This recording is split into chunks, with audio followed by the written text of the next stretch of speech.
Hello everyone. तो कैसे आप सब लोग? आई होप आप सबकी तैयारी काफी अच्छी चल रही होगी। तो आज की इस वीडियो में बात करने वाले हैं आरआरबी एनटीपीसी के सीबीटी 2 की डिटेल स्ट्रेटजी के बारे में। 13 अक्टूबर को आपका एग्जाम होना है। रिजल्ट आपका कल रात को आ गया था सीबीटी 1 का। तो अब आपको एक मंथ का टाइम मिला है, उसमें आपको बहुत अच्छे से तैयारी करनी है, मेहनत डबल करने की अब टाइम आ चुका है। यहाँ पे हम कुछ बात करेंगे, जैसे एग्जाम पैटर्न के बारे में बात करेंगे, जो एग्जाम है उसे कैसे अटेम्प्ट करें, क्योंकि ये बहुत इंपॉर्टेंट है। जब हमारा टारगेट 90 प्लस का है तो हमारी जो अप्रोच है एग्जाम को हैंडल करने की वो बहुत अच्छी होनी चाहिए, स्मार्ट अप्रोच होनी चाहिए। 90 प्लस मैं आपको टारगेट इसलिए दे रहा हूं क्योंकि अगर आप SC ST category, OBC category है, ईडब्ल्यूएस कैटेगरी, आप कहेंगे कि भाई मेरा तो 80 में सिलेक्शन हो जाएंगे, लेकिन भाई जब आप यहाँ एम लेके चलोगे तब यहाँ क्लिक करोगे। ठीक है। थर्ड, हम सब्जेक्ट वाइज स्ट्रेटेजी देखेंगे, जो कि मैंने खुद पर्सनली यूज करी, क्योंकि भाई देखो हवा में कोई चीज मैं नहीं बताता हूँ। जो एग्जाम मैंने दिए हैं, क्वालिफाई करे हैं, सिर्फ उसी की स्ट्रेटेजी वगैरह उसी के बारे में गाइडेंस आपको देता हूँ। आरआरबी एनटीपीसी 2021 मैंने दिया था, ठीक है। लेवल 3 और लेवल 2 दोनों लेवल मैंने क्वालिफाई करे थे। उस टाइम पे मेरी ग्रेजुएशन नहीं हुई थी पूरी, तो लेवल 3 और लेवल 2 दोनों मैंने क्वालिफाई करे थे। आपको मेरा स्कोर कार्ड यहाँ पे दिख रहा होगा। लेवल 3 में मेरे 120 में से 97 मार्क्स थे, ठीक है। 101 क्वेश्चन मैं अटेम्प्ट करके आया था, और लेवल 2 में अप्रॉक्स 94 पॉइंट समथिंग मेरे मार्क्स थे। तो दोनों में मेरे 90 प्लस मार्क्स थे, तभी मैं आपको भी ये टारगेट दे रहा हूँ। कैसे मैंने टारगेट अचीव करा, कैसे मेरे इतने बढ़िया नंबर आए, वो मैं आपको बता देता हूँ, ठीक है। सब्जेक्ट वाइज स्ट्रेटेजी जो मेरी रही वो मैं आपको यहाँ पे डिटेल में बताऊंगा, साथ में इंपॉर्टेंट टॉपिक्स। अब जो कम टाइम हमारे पास बचा है उसमें हमें लिमिटेड चीजें पढ़नी है। वो कौन सी लिमिटेड चीजें होंगी, वो कौन से टॉपिक्स है जिन्हें हमें बार बार रिवाइज करना है, वो आपको यहाँ पे समझाऊंगा। साथ में कुछ लोग ऐसे हैं जो कि आरआरबी का, एनटीपीसी का सीबीटी 2 और एसएससी सीजीएल टीयर 2 दोनों को टारगेट कर रहे होंगे। तो वो लोग अपना टाइम कैसे मैनेज करेंगे, वो एसएससी को ज्यादा प्रेफरेंस दे या आरआरबी को ज्यादा प्रेफरेंस दे, उसके बारे में हम लास्ट में बात करेंगे। तो ये बहुत इंपॉर्टेंट बातें हैं। और जो मुझे एक्सपीरियंस है, जितना मैंने एग्जाम क्वालिफाई करे, मैं एसएससी सीजीएल के थ्रू अभी जॉब भी कर रहा हूँ, एएसओ सीएसओ की पोस्ट पे। इससे पहले मैं जीएसटी इंस्पेक्टर रह चुका हूँ, और आरआरबी एनटीपीसी का भी कॉल लेटर मुझे मिल चुका है। तो जो मेरा एक्सपीरियंस है दोनों चीजों को लेकर, वो मैं आपको यहाँ पे डिटेल में अच्छे से बताने वाला हूँ। तो मेक श्योर आप इस वीडियो को एंड कर। तो अपनी बात हम स्टार्ट करेंगे एग्जाम पैटर्न से। आप सभी को एग्जाम पैटर्न के बारे में पता होगा, थोड़ा हम बात कर लेते हैं। 120 क्वेश्चन यहाँ पे आपके सीबीटी 2 में आने वाले हैं, जिसमें आपको 1.5 घंटे का समय मिलेगा, जिसमें रीजनिंग के 35 क्वेश्चन होंगे, मैथ के 35 क्वेश्चन होंगे, और जीके जीएस के 50 क्वेश्चन होंगे। 1.5 घंटे में आपको ये पूरा एग्जाम हैंडल करना है। नेगेटिव मार्किंग 1/3 की होगी। एसएससी से थोड़ी ज्यादा नेगेटिव मार्किंग है, एसएससी में 1/4 की होती है, यहाँ पे 1/3 की होती है। तो थोड़ा ज्यादा ध्यान रखना होगा आपको। नेगेटिव जो है क्वेश्चन वो कम से कम करने हैं। इसका सिंपल सा यही है कि अंधे तुक्के मत मारो। मैथ और रीजनिंग में तो जीरो, एक भी तुक्का नहीं होना चाहिए। 50-50 भी चल रहा है मैथ और रीजनिंग में, तो भी मैं कहूंगा एक बार को रिस्क मत लो, ठीक है। वो बताऊंगा कितना टारगेट करना है, उसके बाद रिस्क ले सकते हो, चाहो तो। उतना भी नहीं टारगेट कर पा रहे हो तो जीरो। मैथ रीजनिंग में मेरा रहता है सिंपल, जीरो आप रिस्क लो। जीके जीएस में भाई 50-50 जब भी आए तुरंत मारो, आप तुक्का मारो। मैथ रीजनिंग में 50-50 नहीं होता। मैथ रीजनिंग कैलकुलेटिव चीजें हैं, वहां पे तुक्का मारना बहुत ज्यादा गलत रहता है, वहां पे नेगेटिव होने के बहुत ज्यादा चांस रहते हैं। जीके जीएस में 50-50 में आपको तुक्का मारना चाहिए, ठीक है। तो 1/3 की नेगेटिव मार्किंग कैसे हैंडल करनी है वो हमने देखी। एक चीज और समझ लीजिए, जैसे एसएससी वाले कैंडिडेट जो हैं उनको पता है मैथ्स के अलग सारे क्वेश्चन होते हैं, 25 क्वेश्चन एग्जाम में। रीजनिंग के अलग 25 क्वेश्चन होते हैं, जीके जीएस के अलग सारे क्वेश्चन होते हैं एक साथ। लेकिन यहाँ पे आरआरबी एनटीपीसी में ऐसा नहीं होता। आरआरबी एनटीपीसी में मान लो 3 क्वेश्चन जीके के आए, 2 क्वेश्चन रीजनिंग के आ गए, 1 क्वेश्चन मैथ का आ गया, फिर जीके, फिर मैथ, फिर रीजनिंग। सारे क्वेश्चन सफल होते हैं, कुछ भी अलग अलग नहीं होता है। तो इस चीज का ध्यान रखना। एक मॉक टेस्ट आप दोगे टीयर 2 का, सीबीटी 2 का, आपको सब चीजें क्लियर हो जाएंगी। कैसा एग्जाम पैटर्न है, कैसे हैंडल करना है, वो आपको क्लियर हो जाएगा, ठीक है। आपको थोड़ा छाट छाट के क्वेश्चन वहां पे अटेम्प्ट करने होंगे। मैथ्स रीजनिंग के पहले कर लिए या फिर जीके के पहले कर लिए। जो आपका पैटर्न है एग्जाम हैंडल करने का, मॉक टेस्ट के अकॉर्डिंग जो पैटर्न आपका बनता है, उसे आपको वहां फॉलो करना है। टाइम यार मोर देन इनफ होता है, टाइम की शॉर्टेज नहीं होती, ये मैं कह सकता हूं अपने एक्सपीरियंस के थ्रू। नेक्स्ट हम बात करते हैं अटेम्प्ट कैसे करना है, ठीक है। जब हमारा टारगेट देखो 90 प्लस का हो, तो हमारी जो अटेम्प्ट करने की स्ट्रेटेजी होनी चाहिए ना, वो बहुत अच्छी होनी चाहिए। वो मेरी स्ट्रेटेजी क्या थी, जैसे जिसको यूज करके मैं 90 प्लस नंबर लेके आया 2 बार, तो वो स्ट्रेटेजी क्या है उसके बारे में बात करते हैं। तो पहला देखो, मैथ्स में मेरा टारगेट रहता है, और जो आपका भी आज से ही टारगेट होना चाहिए, 32 से 33 नंबर के बीच में मेरे आ जाने चाहिए एग्जाम में। और ये एग्जाम के लिए नहीं कह रहा हूं, आज से ही यही मेरी स्ट्रेटेजी रही। अभी एसएससी सीजीएल दिया था मैंने 2024 वाला, जिसमें मेरे 330 नंबर ड्रॉ थे, उसमें मेरी यही स्ट्रेटेजी थी। मैं टारगेट करता था सेक्शन वाइज, इंग्लिश में इतने नंबर लाने, जीके में इतने लाने, मैथ्स में इतने लाने, रीजनिंग में इतने लाने। यही चीज मैंने एनटीपीसी में करी थी। मैथ्स में सोच ही गया था 32 से 33 राइट क्वेश्चन करूंगा। एक आधा क्वेश्चन, 1-2 क्वेश्चन मैं छोड़ देता हूँ कि भाई मैंने इतनी तैयारी कर रखी है, उसके बाद भी हो सकता है 1-2 क्वेश्चन नहीं आते हो, बाहर से निकल जाए। लेकिन एक्चुअल एग्जाम मेरे 34 नंबर आए थे, एक क्वेश्चन छोड़ के आया था मैं, बाकी सारे मेरे करेक्ट थे। ठीक है, 32 से 33 नंबर टारगेट आज से है आपका। जब भी कोई आरआरबी एनटीपीसी का फुल मॉक दे रहे हो, सेक्शनल मॉक दे रहे हो, आपका टारगेट होना चाहिए मैथ्स के क्वेश्चन में 35 में से 32-33 में से करेक्ट करने हैं। नहीं हो पा रहे हैं तो वो 32-33 तक आप कैसे पहुंचोगे, वही हम आगे स्ट्रेटजी वीडियो में बात करेंगे। ठीक है, ऐसे ही नेक्स्ट रीजनिंग में भी आप टारगेट लेके जाओगे 32-33 का, क्योंकि एक छोटी सी चीज मुझे पता है, जो मैंने कम से कम 10 एग्जाम क्वालिफाई करे, टीयर 1 की बात करो एग्जाम की, तो कम से कम 15-20 एग्जाम होंगे। फाइनल सिलेक्शन ही कम से कम मैंने 5 से 6 एग्जाम में लिया है। तो मेरी हमेशा स्ट्रेटजी ये रही, मैथ, रीजनिंग, इंग्लिश ये कोर सब्जेक्ट है, इनको इतना स्ट्रॉन्ग कर लो कि इनके भरोसे ही सिलेक्शन ले लो। जीके पे कभी रिलाई मत करो, क्योंकि जीके का भरोसा नहीं भाई, समुद्र है। आपने बहुत पढ़ा तब भी आपके 50% मार्क्स भी नहीं आए, क्योंकि भाई मुझे याद है मैंने 3 से 4 बार कम से कम लूसेंट पढ़ रखी थी उस टाइम पे, प्रीवियस ईयर क्वेश्चन भी करके, तब भी मेरे जीके में बहुत टफ जीके थी उस एग्जाम की। मेरे 50 में से एसएससी का एक एग्जाम था, 5 नंबर खाली जीके में आए थे, लेकिन तब भी मेरा टीयर 1 क्वालिफाई हुआ था। तो मैं रिलाई करता हूं मैथ, रीजनिंग, इंग्लिश पे, क्योंकि वो आपको भरोसा देते हैं 100% आपका सिलेक्शन होगा। झूठ बोलने वाली बात नहीं है, मेरा खुद सिलेक्शन हुआ है। जो मैंने चीजें अपनी लाइफ में यूटिलाइज करी है वही मैं आपको बता रहा हूं। आपको सिर्फ मैथ और रीजनिंग पे रिलाई करना है, जो वहां पे मैं आपको टारगेट बता रहा हूं उस टारगेट पे स्टिक रहना है। अब आप देखिए, मैथ और रीजनिंग के टोटल नंबर आपके 70 थे एग्जाम में, आपने टोटल 65 नंबर को एम कर लिया, और ये आपको करना ही है। 65 नंबर आपको लाने। आप किसी कैटेगरी से बिलोंग करते हो तो आप कम को टारगेट कर सकते हो, लेकिन भाई इतना टारगेट करोगे ना तभी आपके मान लो 55-60 कैटेगरी से। जनरल वालों के लिए तो भाई लकीर है, 65 नंबर टारगेट करने ही करने हैं भाई।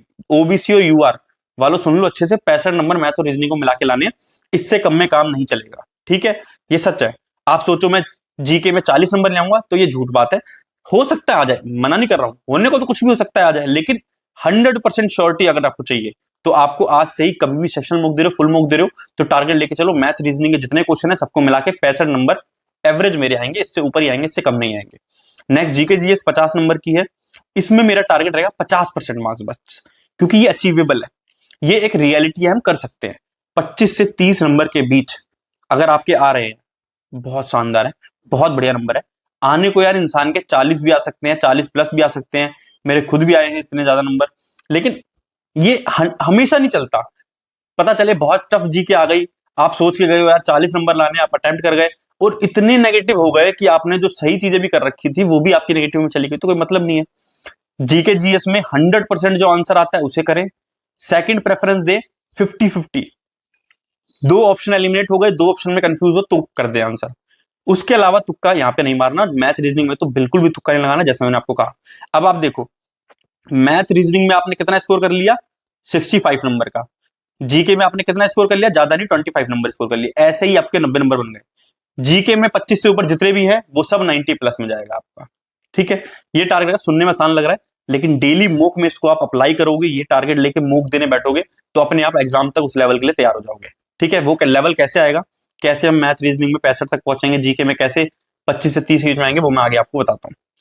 आगे बात करते हैं अपनी सब्जेक्ट वाइज स्ट्रेटेजी, जो कि इस वीडियो का कोर है। ये वीडियो इसीलिए बनी सब्जेक्ट वाइज स्ट्रेटेजी के लिए। मैथ में देखिए, ये कुछ चैप्टर्स हैं आपके। ठीक है, ये चैप्टर्स हैं, ये सारे चैप्टर्स आपको पता होने चाहिए। इसमें से मैं नहीं चाहता कि कोई भी ऐसा चैप्टर हो जिसकी थ्योरी, जिसके 100 कम से कम प्रीवियस ईयर क्वेश्चन आपने लोगों ने ना प्रैक्टिस करे हो।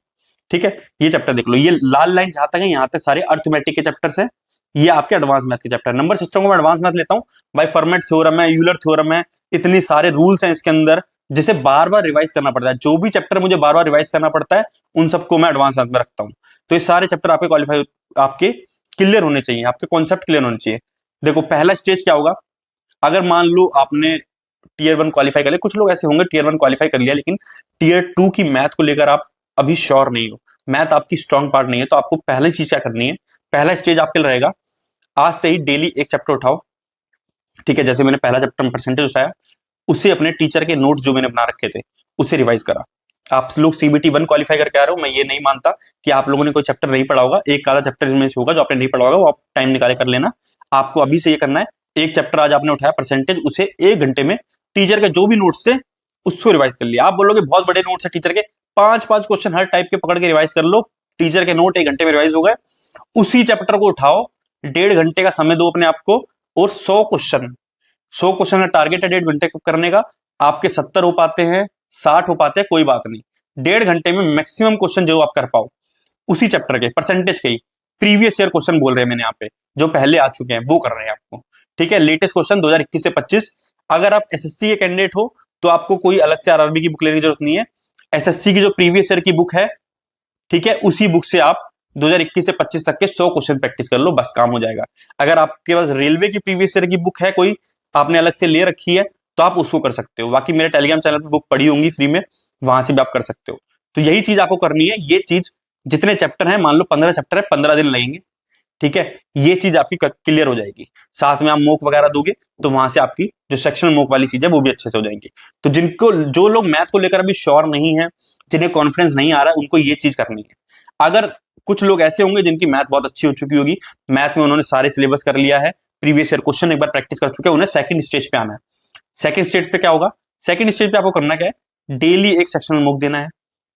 आप आरआरबी एनटीपीसी के 2021 के सीबीटी 2 के मोक्स उठा लो। ठीक है, आपको ये टेक्स्ट बुक वगैरह मिल जाएंगे, वहां से आप दो, ऑनलाइन दो, क्योंकि ऑनलाइन एग्जाम भी होगा, तो ऑनलाइन मोक दोगे तो अच्छा रहेगा।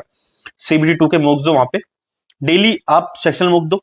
मान लो एक शिफ्ट का सेक्शनल मोक दे दिया और एक फुल मोक अलग से दो, सेक्शनल मोक दो। सेक्शनल मोक वहां पे टाइमर चल रहा होगा, तो टाइमर के हिसाब से देना है। आप यहाँ पे एम आपको पता है कितना करना है, 32 से 33 नंबर का आपको एम रखना है। एक सेक्शनल मोक दिया, फिर सेक्शनल मोक देखा, भाई गलती क्या हुई सेक्शनल मोक में, आपने वीक चैप्टर देखा, आपको पता चला यार आज यार मेरा एसआईसीआई का क्वेश्चन नहीं बना पाया। ठीक है, ये चैप्टर मेरा वीक चल रहा है, तो आपने वही चीज यहाँ पे जो फर्स्ट में मैंने आपको चीज बताई थी वो आपने कर ली यहाँ पे आके। ठीक है, वो चैप्टर आपने टीचर से 15-20 मिनट में टीचर के नोट्स रिवाइज करे फटाफट, उसके 50 क्वेश्चन आपने प्रीवियस ईयर क्वेश्चन कर डाले। ये चीज आपको करनी है। सेकंड, फिर से आपने सेकंड दिन फिर से एक सेक्शन मूव दिया, आज आपको पता चला कि यार अलजेब्रा के क्वेश्चन थोड़े गलत हो रहे हैं, तो आपने फिर गए पहले स्टेज पे, टीचर से जो नोट्स बनाए थे उन्हें अलजेब्रा के पढ़े, साथ में 50 क्वेश्चन कर लिए, वो चैप्टर बहुत स्ट्रांग हो जाएंगे। ठीक है, ये चीज आपकी चलती रहनी चाहिए। जो सेकंड स्टेज वाले हैं वो भी फर्स्ट स्टेज पे पहुंच रहे हैं, और जो फर्स्ट स्टेज वाले हैं वो फर्स्ट स्टेज का काम करने के बाद सेकंड स्टेज पर ही आएंगे। आई होप दोनों लेवल कैंडिडेट्स को मैंने यहाँ पे कवर अप कर दिया होगा। और एक चीज यहाँ पे और है जो इंक्लूड यहाँ पे कर लेना आप लोग, मैंने यहाँ पे नहीं लिखे, भूल गया था, एडवांस मैथ रिवाइज करते चलना। डेली सुबह उठ के 15 मिनट दे दो, डेली सोते टाइम 15 मिनट दे दो, बस 15 मिनट डेली एक चैप्टर। जैसे आज मैंने अलजेब्रा के जो मेरे शॉर्ट नोट्स थे वो 3 पन्नों के थे पूरे अलजेब्रा के, मैंने 15 मिनट लगा के अलजेब्रा के सारे फॉर्मूले पढ़ लिए। कल मैंने ट्रिग्नोमेट्री के 15 मिनट लगा के सारे फॉर्मूले पढ़ लिए। तो एक तरफ मेरी एडवांस मैथ भी जिसमें फॉर्मूले हैं जो मुझे बार बार रिवाइज करने होंगे वो भी चल रहा है, बाकी जो ओवरऑल पूरा चैप्टर जो है, पूरा जो सब्जेक्ट है वो मुझे स्ट्रॉन्ग करना है, वो मेरी फर्स्ट और सेकंड स्टेज से कंप्लीट हो रहा है। यही चीजें हैं जब आप वीक चैप्टर पे काम करोगे, जब आप बार बार प्रीवियस ईयर क्वेश्चन करोगे, जब आप सेक्शनल मूक दोगे, टाइमर के साथ जब आप पेपर देते हो ना, सेक्शनल मूक आपने दिया 35 क्वेश्चन थे, 35 से 40 मिनट आपने दिए 35 क्वेश्चन करने के लिए मैथ के, या 45 मिनट दे दिए, मानता हूं मैक्सिमम 45 मिनट, 40-45 मिनट आपने दिए, तो आपकी हैबिट बनेगी कि यार जब प्रेशर होता है टाइम का, तो उस प्रेशर में कैसे मैं 35 क्वेश्चन करता हूं, कैसे मैं अपनी गलतियों को मिनिमाइज करूंगा, सिली मिस्टेक को कम करूंगा, वो हम आगे समझेंगे सिली मिस्टेक को कैसे कम करें मॉक टेस्ट में। ठीक है, तो ये तरीका है मैथ्स का, इसको फॉलो करो, 110% है, बहुत बढ़िया।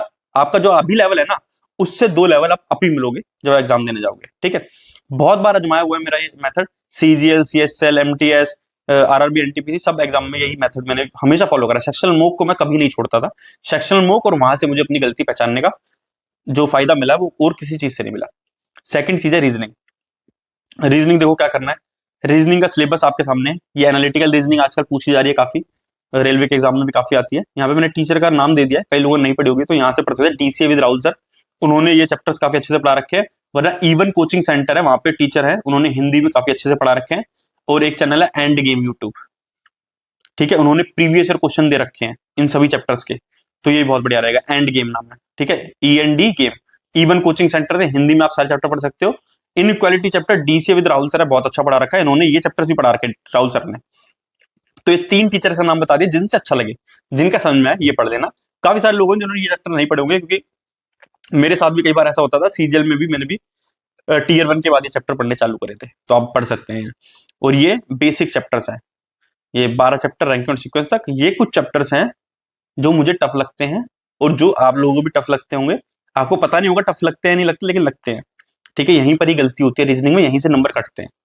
और ये नॉन ओरल रीजनिंग क्वेश्चन है, मतलब चैप्टर्स हैं। अब मैं बताता हूँ इसकी तैयारी कैसे करनी है। देखो, पहली चीज तो जितने चैप्टर्स बताएं, अगर किसी चैप्टर के बेसिक्स नहीं पता तो कर लो आज ही भाई।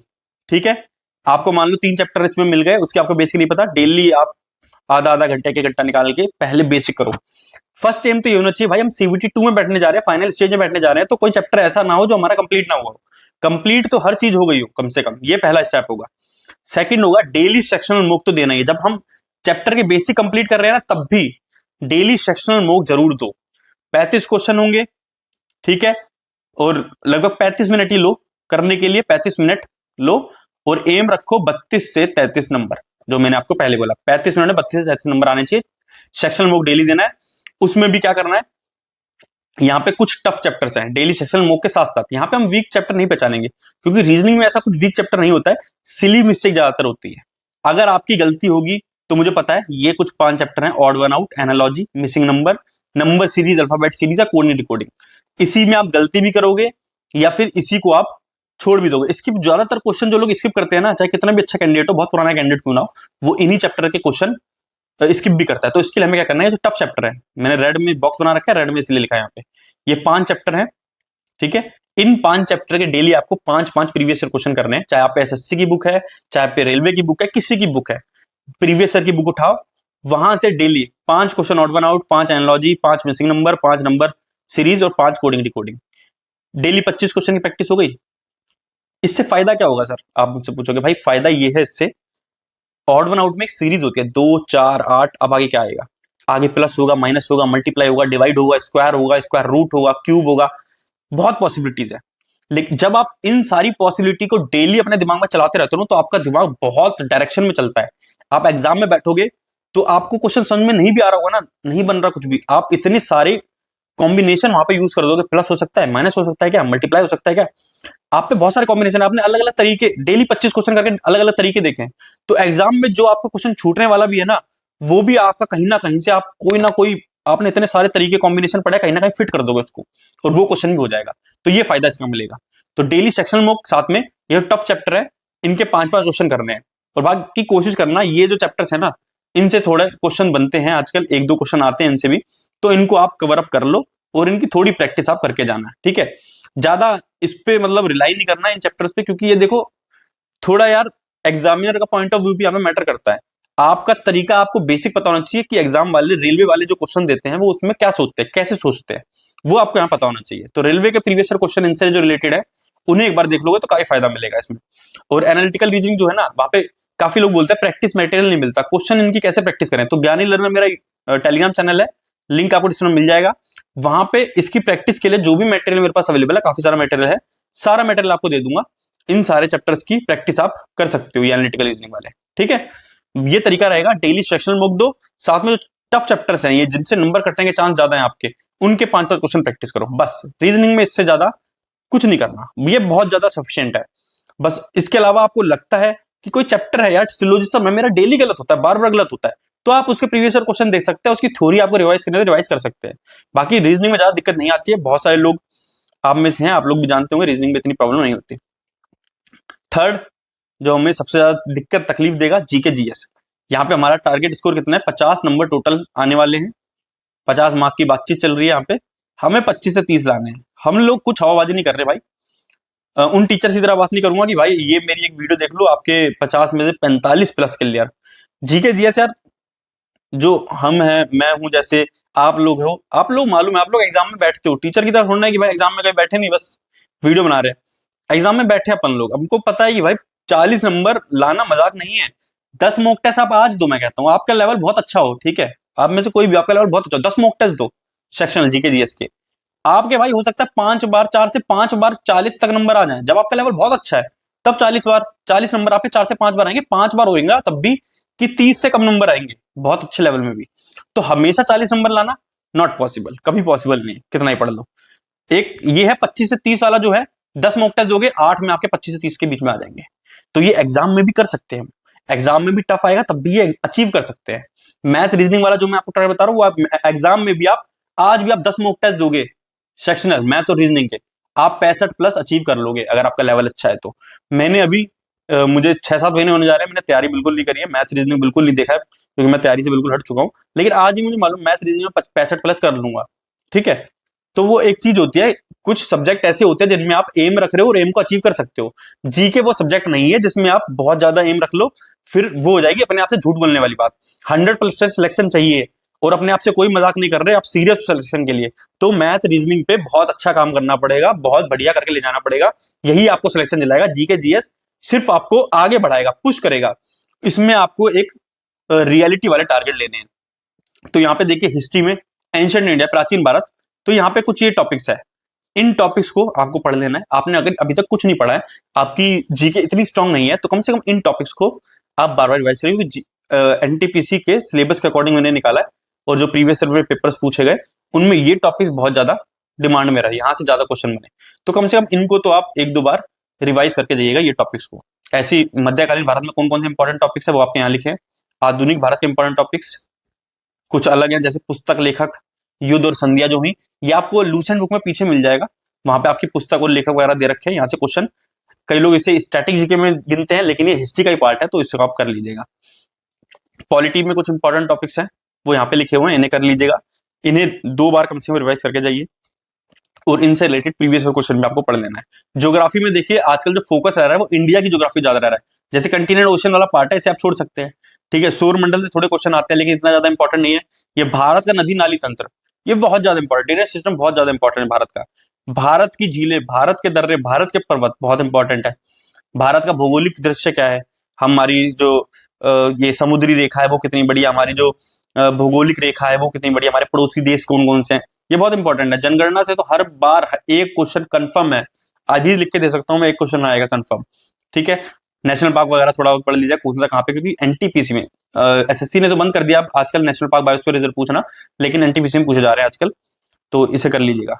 इकोनॉमी से कुछ इंपॉर्टेंट टॉपिक्स है, अगर आपके, मैं पहले बता देता हूं आपको, हिस्ट्री, ज्योग्राफी और पॉलिटी ये कोर सब्जेक्ट है, इनसे तो बिल्कुल मजाक नहीं करना है, इनको तो अच्छे से कर ही लेना है कम से कम 2 बार रिवाइज, क्योंकि यहीं से मैक्सिमम क्वेश्चन, अगर 50 क्वेश्चन है तो मैं कह सकता हूँ 20 क्वेश्चन इन 3 में से हो जाएगा, ठीक है। 15 से 20 क्वेश्चन इन 3 में से आएंगे, तो इनको तो बिल्कुल भी कम नहीं करना है, इनको अच्छे से तैयार कर लेना है। उसके बाद अगर आप पे टाइम है तो अर्थशास्त्र, इकोनॉमिक्स से एक दो क्वेश्चन बन जाएंगे, तो इसे आप कर सकते हैं अगर आप पे टाइम है, अगर आप अपनी तैयारी को और बूस्ट करना चाहते हैं तो, ठीक है। लेकिन इसमें भी ये जो टॉपिक है पंचवर्षीय योजना, इसको नहीं छोड़ना है। एक क्वेश्चन 110%, 110% कंफर्म में आएगा, पंचवर्षीय योजना से क्वेश्चन आता ही आता है, ठीक है।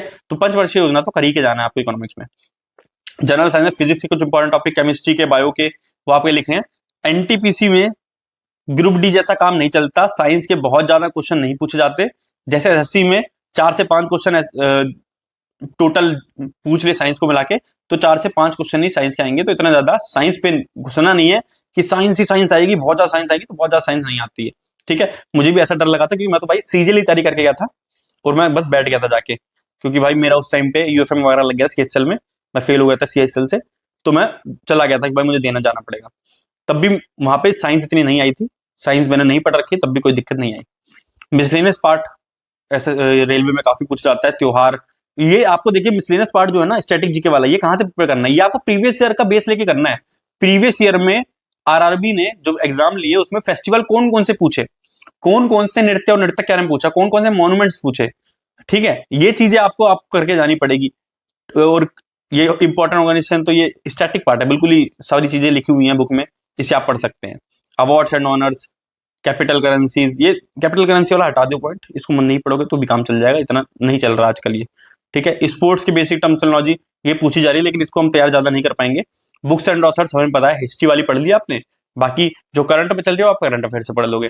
ये 3 तो बहुत इंपॉर्टेंट, त्योहार, डांस डांसर और टेम्पल्स वगैरह, ये 3 पॉइंट तो आप पढ़ लेना, और इसका बेस वही है जो प्रीवियस ईयर में पूछे गए हैं क्वेश्चन, उनको बेस मान के आपको इनको पढ़ना है, ठीक है।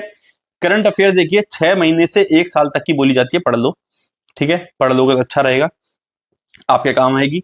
लेकिन अब देखो टाइम नहीं है, जैसे मान लो आपने अभी तक नहीं पढ़ रखी करंट अफेयर, अब आप सोचो कि मैं 1 साल करंट अफेयर पढ़ लूं तो फायदा नहीं होगा। आप क्या करो, टॉपिक वाइज करंट अफेयर पढ़ लो। टॉपिक वाइज क्या, जैसे लास्ट 1 साल में जो जो इंपॉर्टेंट अपॉइंटमेंट्स हुई, चाहे इसके लिए आप speedy current affair book use कर सकते हो, या आपकी मैगजीन आती है स्पीडी करंट अफेयर की, इसको यूज कर लो, फायदा मिलेगा। वरना यूट्यूब से देख लो लास्ट 1 ईयर नियुक्तियां, कौन कौन से अपॉइंटमेंट हुई इंपॉर्टेंट, खेल से इंपॉर्टेंट न्यूज कौन कौन सी रही लास्ट 1 ईयर में, कौन कौन से इंपॉर्टेंट अवार्ड्स 1 साल में मिले, और कौन कौन सी गवर्नमेंट स्कीम 1 साल में आई। ये 4 चीजें बहुत इंपॉर्टेंट है 1 साल में, लास्ट इन 4 चीजों जो भी अपडेट है वो आप पढ़ लोगे तो आप पूरी करंट अफेयर नहीं भी पढ़ोगे तो भी काम चल जाएगा। ये छोटा सा हैक है, ठीक है। आप तैयार कैसे करेंगे जीके, इंपॉर्टेंट टॉपिक्स बता दिए मैंने, क्योंकि जीके में ही रहता है भाई पढ़ें क्या, बहुत समुद्र है यार, क्या पढ़ें, तो वो चीज मैंने आपकी बहुत आसान कर दी। थ्योरी पढ़ो डेली 30 मिनट। आज मैंने हिस्ट्री खोली है भाई, एंशिएंट इंडिया। मैं बुद्ध धर्म और जैन धर्म पढ़ रहा हूं, मान लो इतनी छोटी चीज में नहीं पढ़ूंगा, एक महीने का टाइम बचा है। मैं कम से कम एंशिएंट इंडिया पढ़ने बैठा हूं तो कम से कम आधी एंशिएंट इंडिया आज निपटा दूंगा, प्राचीन भारत। अगले दिन आधी एंशिएंट इंडिया निपटा दूंगा, या पूरी एंशिएंट इंडिया एक दिन में निपटा दूंगा। 30 मिनट में मैंने खींच के एकदम एंशिएंट इंडिया पढ़ा। अब जो भी मैंने टॉपिक पढ़ा था उसी के प्रीवियस ईयर क्वेश्चन में लगा लूंगा, ठीक है। उसके लिए आपको कई सारी पीडीएफ मिल जाएंगी, कई सारी बुक आप लोग पढ़ रहे हैं यार, सीबीटी 2 दे रहे हैं, बुक्स तो आप पे होंगी, तो बुक से आपने देख ली उसी उसी टॉपिक के प्रीवियस ईयर क्वेश्चन। उसमें भी आपने ज्यादा देर नहीं लगाई, 30 से 35 मिनट आपने ऊपर ऊपर से याद करने की कोशिश नहीं कर रहा मैं कुछ भी, अब याद करने का टाइम नहीं है, मैंने देख लिया ऊपर ऊपर से, हाँ इस टाइप के क्वेश्चन बने हैं, ये आए आपके अनकॉन्शियस माइंड में कहीं ना कहीं बैठ जाता है। एग्जाम में अगर वो क्वेश्चन दिखा अब दोबारा तो आपको कहीं लगेगा यार ये हो सकता है आंसर, ये हो सकता है, वैसे भी काफी चीजें हो जाती है। तो सेम थ्योरी पढ़ी, सेम चीज की आपने क्वेश्चन पढ़ ले, तो आपको जो चीज इंपॉर्टेंट थी थ्योरी में वो अपने आप याद हो जाएगी, क्योंकि वो दोबारा दिखेगी आपको प्रीवियस ईयर क्वेश्चन में। जो चीज थ्योरी में इंपॉर्टेंट नहीं थी वो प्रीवियस ईयर क्वेश्चन आपको दोबारा नहीं दिखेगी, तो वो आपको याद भी नहीं होगी इतने अच्छे से। पॉलिटी, ज्योग्राफी और हिस्ट्री में तो कम से कम प्रीवियस ईयर क्वेश्चन कर ही लेना। जैसे मैंने पहले बताया, इन 3 सब्जेक्ट की वेटेज सबसे ज्यादा एग्जाम में रहने वाली है। और स्ट्रेटेजी के जैसे मैंने बताया प्रीवियस ईयर क्वेश्चन से ही हमें तैयार करना है स्ट्रेटेजी के, तो इसलिए स्ट्रेटेजी के भी प्रीवियस ईयर क्वेश्चन आपको करने पड़ेंगे। तो ये हमारी स्ट्रेटेजी और साथ में इंपॉर्टेंट टॉपिक्स, ये मेन बात थी इस वीडियो की पूरी जो हमने कवर अप कर ली है। लास्ट मॉक टेस्ट आपको देखो, अब देखो 1 महीना बचा है, अल्टरनेटिव पे डेली फुल मॉक दूंगा ऐसा कुछ नहीं, डेली एक फुल मॉक जरूर लगाना है। 8 से 10 घंटे आपको निकालने चाहिए पढ़ने के लिए, ठीक है, 8 घंटे तो कम से कम पढ़ने के लिए निकालो। डेली एक फुल मॉक दो, कितनी डेली, 1.5 घंटा लगेगा, आधे घंटे का एनालाइज हो गया, 2 घंटे का काम है। डेली एक फुल मॉक देना है। फुल मॉक कौन से देने हैं मुझे, आरआरबी, एनटीपीसी, सीबीटी 1 2021 वाले, ठीक है। आज ये वाला मॉक दिया, कल एक फुल मॉक टेस्ट दे दिया, जो कि वेबसाइट वाले टेस्ट बुक वाले खुद बनाते हैं, वो दे दिया कल एक। फिर से यही प्रीवियस ईयर वाला दिया, फिर एक फुल मॉक दे दिया। प्रीवियस ईयर से हटना नहीं है भाई, प्रीवियस ईयर पे कंसंट्रेट करके जाओगे तो बहुत फायदा मिलेगा। जो सेक्शनल मॉक टेस्ट भी दे रहे हो वो भी इससे रिलेटेड ज्यादा दो, इससे थोड़े कम दो, दो इससे भी रिलेटेड, एक दो इससे भी रिलेटेड दो, लेकिन ज्यादातर प्रीवियस ईयर वाले होने चाहिए, उसी का ही फायदा ज्यादा रहेगा, क्योंकि वहीं से क्वेश्चन दोबारा रिपीट होंगे। फुल मॉक सब लोग दे देते हैं, आप सब लोग देते हो, लेकिन एक चीज आपको नहीं आती जो कि एनालिसिस होता है, वो चीज थोड़ा समझा देता हूं कैसे एनालिसिस करते हैं। पहली चीज देखो, जोन से भी क्वेश्चन आपने अनअटेम्प्ट करे, जो भी आप अटेम्प्ट नहीं कर पाए, तो उसके पीछे रीजन समझो क्यों अटेम्प्ट। भाई ये टॉपिक मेरा तैयार नहीं है क्या, मेरा अलजेब्रा क्वेश्चन अटेम्प्ट नहीं हुआ, क्यों नहीं हुआ, तैयार नहीं है, तो जाके तैयार करो, वहां से अपनी गलती देखी आपने। कोई क्वेश्चन रॉन्ग हुआ, रॉन्ग होने के 2 रीजन, या तो मैंने उस टॉपिक को अच्छे से पढ़ा नहीं है, या फिर आज कुछ सिली मिस्टेक हो गई। तो दोनों चीजों में उसे कैटेगराइज करो कि क्या तरीका, वो अनअटेम्प्ट, वो मैंने टॉपिक नहीं करा था उस कैटेगरी में, या फिर सिली मिस्टेक वाली कैटेगरी में, तो मुझे वो देखना है। अगर आपने टॉपिक नहीं करा था तो फिर से वही चीज पहली वाली, टॉपिक कंप्लीट करो, तब नेक्स्ट डे बैठना मॉक टेस्ट देने, तब रात को सोने जाना, ठीक है। क्योंकि भाई सिलेक्शन लेना तो ये करना पड़ेगा। सीजीएल से आसान एग्जाम है ये, एसएससी से आसान है एनटीपीसी निकालना, और एक बार मौका मिला है, दूसरी बार कब मिलेगा, एज आपकी पास ऑन हो जाए क्या हो जाए कुछ भरोसा नहीं, ठीक है। 2021 में आया था, 2025 में आया, 2025 से आप 4 साल जोड़ लो, 2029 में आएगा। कैलकुलेशन के हिसाब से पहले भी आ सकता है, मैं नहीं बोल रहा, लेकिन कैलकुलेशन के हिसाब समझो, ठीक है। 2024 में एग्जाम की नोटिफिकेशन आई थी, 2025 में एग्जाम हो रहा है, 2025 भी खत्म होने पे आ गया, 2026 में जाके सिलेक्शन मिलेगा।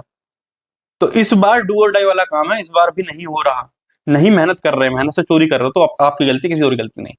रॉन्ग में अगर सिली मिस्टेक हुई है तो क्या करें, तो नीचे बताता हूँ क्या करना है उसका।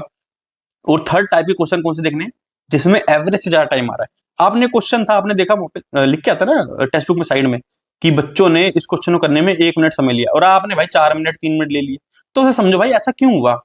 वो कॉन्सेप्ट अगर यूनिक था, कॉन्सेप्ट अगर नया था, तो उसे नोट डाउन करो एग्जाम से पहले। अगर प्रीवियस पेपर दे रहे हो ना, और उसमें अगर ये चीजें आ रही है तो उसे जरूर नोट करा करो, क्योंकि वो चीज एग्जाम में हो सकता है एज इट इज आ जाए। वो चीज अगर आप एक बार और रिवाइज करके नहीं जाओगे तो एग्जाम में उसे परफॉर्म नहीं कर पाओगे। आप देखो, अनअटेम्प्टेड रॉन्ग क्वेश्चन है मैथ और रीजनिंग के, जीके के में टेंशन नहीं लेनी, मैथ और रीजनिंग क्वेश्चन अगर अनअटेम्प्टेड है तो न्यू टाइप का कोई रूल मिल गया, कोई फॉर्मूला मिल गया, कोई कॉन्सेप्ट मिल गया, तो उसे तुरंत नोट डाउन कर लो, क्योंकि एग्जाम से 3 दिन पहले आप मुझसे पूछते ना भाई क्या करें अब क्या पढ़े, तो उस टाइम पे वो नोटबुक उठाओ जो वहां पे नोट डाउन करे थे रूल्स नए वाले, वो पढ़ के जाओ, ठीक है। कोई टॉपिक वीक है, प्रिपेयर नहीं है, तो आज ही करो, तब नेक्स्ट मॉक टेस्ट दो। तो दोनों सिचुएशन समझ गए आप, ठीक है। कोई नई चीज मिली है तो नोट डाउन करो, और वो टॉपिक वीक है तो उसे आज परफॉर्म करो, ठीक है, आज कंप्लीट करो उसे। सिली मिस्टेक के लिए करना है, सिली मिस्टेक के लिए पैटर्न को पहचानना है। ठीक है, पैटर्न का पहचानना है मतलब जैसे मुझे मुझे दो तीन चीजें मेरी पता है क्या होती थी। मेरी एक चीज होती थी, मैं प्लस माइनस में कंफ्यूज हो जाता, मतलब मैं जल्दी जल्दी पढ़ा क्वेश्चन और वहां पे लिखा था मल्टीप्लाई करना, मैंने मल्टीप्लाई गलत कर दिया, मतलब 15 दूनी 45 लिख दिया, कुछ भी जल्दी जल्दीबाजी में, क्योंकि मेरी स्पीड के चक्कर में, स्पीड से कॉम्प्रोमाइज ना हो, जल्दी जल्दी मल्टीप्लाई। तो मैंने थोड़ा सोचा यार, जहां 2-2.5 नंबर में कटवा रहा हूँ एक क्वेश्चन गलत करके, कम से कम मैं थोड़ा स्लो करूंगा तो मल्टीप्लिकेशन सही होगी, 2.5 नंबर मिलेंगे। तो मैंने उस चीज को थोड़ा, जब भी मल्टीप्लाई करता था, मल्टीप्लिकेशन ज्यादा करता था, मैं ध्यान रखता था, हाँ उसको मैंने दीवार पे नोट कर दिया था, वहां पे लिख दिया था मल्टीप्लिकेशन ध्यान से करनी है। तो ये पैटर्न पहचानना होता है। सेकंड चीज मैं करता था, मैं क्वेश्चन पूरा एक लाइन पढ़ी और साइड में भी एक डिजिट लिखी थी, वो डिजिट देखी नहीं, जिस चक्कर में खाली इन 3 में से आंसर दे दिया देखकर, उसको देखना भूल गया क्वेश्चन में से। तो वो सिली मिस्टेक होती है। क्वेश्चन ढंग से पढ़ो, ये चीज मैं नोट कर लेता था, ताकि जब भी मैं मॉक टेस्ट दूं तो अपनी जो सिली मिस्टेक के पैटर्न है उन्हें पढ़ के दूं। अब मैं दीवार पढ़ता था, यार कैलकुलेशन ढंग से करनी है, क्वेश्चन ढंग से पढ़ना है और इंग्लिश में ऐसा करना है, तो ये चीजें पढ़ी, फिर मॉक टेस्ट देने बैठा तो मुझे ध्यान में रहा, हाँ भाई ये चीजें तो नहीं करूंगा, मल्टीप्लिकेशन ढंग से करूंगा, जो सिली मिस्टेक है वो ढंग से कम करूंगा। यही चीज आपके एग्जाम में सिली मिस्टेक कम कराएगी। ठीक है, जो छोटी छोटी चीजें लगती हैं हमें बिल्कुल इंपॉर्टेंट लगती, वो चीजें एग्जाम में सिलेक्शन दिलाती है और आपको एक रैंक अच्छी दिलवाती है। ये मेरा तजुर्बा जो है वो ये है। ठीक है, लास्ट बात, कई लोग CBT 2 और CGL Tier 2 दोनों टारगेट कर रहे हैं, वो लोग क्या करें। ठीक है, अगर आपको देखो CGL Tier 2 में भरोसा नहीं है, अपने ऊपर कॉन्फिडेंस नहीं है, तो भाई CBT 2 पे पूरी तरीके से लग जाओ। ठीक है, दूसरा, अगर आप CGL Tier 2 करना चाहते हो, आपका एम है, आप कॉन्फिडेंट हो, तो भाई सीधी बात है, मैं अपना और 3-4 लोगों का नाम बता सकता हूँ। डबल ए में एक हमारे दोस्त निखिल नाम है उनका, कश्मीर में थे, अब वो गुड्स गार्ड है दिल्ली में। ठीक है, एक दोस्त मेरे बिहार में वो स्टेशन मास्टर थे, उसके बाद उन्होंने दिल्ली में GST इंस्पेक्टर की पोस्ट ले लिया इस साल। तो इन सब की कहानी यही है, मेरी जैसी। हम लोग सेंटर पे मिले थे, बाद में दोस्त बन गए। तो सेंटर में मिले थे, सबका ये था भाई हम तो CGL की तैयारी कर रहे हैं, ये एग्जाम हमारा पीछे पड़ गया तो हम देने आ गए हैं, सिंपल। और भाई आप मानोगे नहीं, मेरे से भी अच्छे नंबर और मेरे आसपास नंबर इन लोगों के भी थे, बहुत बढ़िया बढ़िया रैंक इन्होंने भी स्कोर करी। थोड़े मुझसे सीनियर थे उस टाइम पे लोग, तो इन्होंने ग्रेजुएशन लेवल वाला एग्जाम भी दिया था। मैं उस टाइम पे, ग्रेजुएशन मेरी 2019 में मेरी 12th पास हुआ था, ग्रेजुएशन मेरी उस टाइम तक नहीं हुई थी, 2021 तक। तो बहुत बढ़िया परफॉर्म करा। इन सबका ये था CGL के लिए, लेकिन ये डेडिकेटली करते थे। तो सेम आंसर आपके लिए, अगर CGL की तैयारी बहुत अच्छे से कर रहे हो, बहुत ध्यान से कर रहे हो, तो कोई जरूरत नहीं है CBT 2 की तैयारी करने की, अपने आप निकला पड़ा है। क्योंकि भाई मैथ रीजनिंग डिट्टो सेम है, एक भी टॉपिक कम ज्यादा नहीं है, सेम सारे टॉपिक है। तो मैथ रीजनिंग CGL की पढ़ रहे हो तो अपने आप RRB कंप्लीट हो रही है। GK सेम है, बस आप इंग्लिश क्या है वो एक्स्ट्रा पढ़ रहे हो अपनी। तो CGL आपका मेन टारगेट है और अगर NTPC CBT 2 देना चाहते हो तो दे आओ, बस दे आओ। मतलब सुनने में ज्यादा लग रहा होगा लेकिन सच है ये, बस दे आओ। अगर, लेकिन उसके पीछे रीजन है, CGL Tier 2 की तैयारी जम के होनी चाहिए। CGL एक ऐसा एग्जाम है ना वनडे की फील्ड में, अगर CGL की तैयारी अच्छे से है ना, तो नीचे के सारे एग्जाम हो, चाहे CSL हो, ये अपना CPO वगैरह हो, सारे एग्जाम अपने आप ही पार हो जाते हैं। लेकिन CGL की तैयारी अच्छी होनी चाहिए। ये RRB जो भी स्टेट गवर्नमेंट के वनडे के एग्जाम जो भी आते हैं वो ज्यादातर अपने आप पार हो जाते हैं। बस आपकी CGL की तैयारी अच्छी होनी चाहिए। यहाँ पे एक्स्ट्रा ही सिलेबस है, कम नहीं है। कंपटीशन बहुत ज्यादा ही है, कम नहीं है CGL में। ठीक है, तो ये चीज थी। तो आई होप ये क्लियर हुआ होगा डाउट आपका। बस आप CGL कर रहे हो तो आप ये कर सकते हो कि 2-3 दिन में एक बार आप RRB NTPC CBT 2 का मॉक टेस्ट लगा लो, फुल वाला एक, देखने के लिए कि डायरेक्शन सही पकड़ रहा हूँ नहीं पकड़ रहा हूँ, कोई टॉपिक मिस तो नहीं हो रहा। वहां से आपको मॉक टेस्ट से पता चल जाएगा, वो आप CGL की तैयारी के साथ अपना जोड़ देना। बस इतना करना है, इससे ज्यादा कुछ नहीं करना। तो ये था, RRB और SSC साथ में लेना है आपको, तो आप क्या करेंगे। तो पूरी स्ट्रेटेजी वीडियो थी, थोड़ी लंबी वीडियो हुई है, लेकिन यही टारगेट रहता है कि भाई जो भी आपके डाउट हो सारे क्लियर हो जाए, और जो मेरा बेस्ट एक्सपीरियंस रहा, जो मुझे बेस्ट नॉलेज पता है अपनी तरफ से, वो आपको डिलीवर कर दूं। क्योंकि बताना मेरे लिए बहुत ईजी चीज है, आप परफॉर्म कर रहे हो, आपको मेहनत करनी, वो आपके लिए बहुत बड़ी चीज है। तो आपको रास्ता क्लियर होना चाहिए, चलना आपको है। तो ये था, आई होप आप लोग अच्छे से मेहनत करेंगे और काफी सारे लोग सिलेक्शन लेके आएंगे इस बार, और अपने फैमिली को, अपने आप को प्राउड फील कराएंगे। थैंक यू, मिलते जल्दी नेक्स्ट वीडियो में।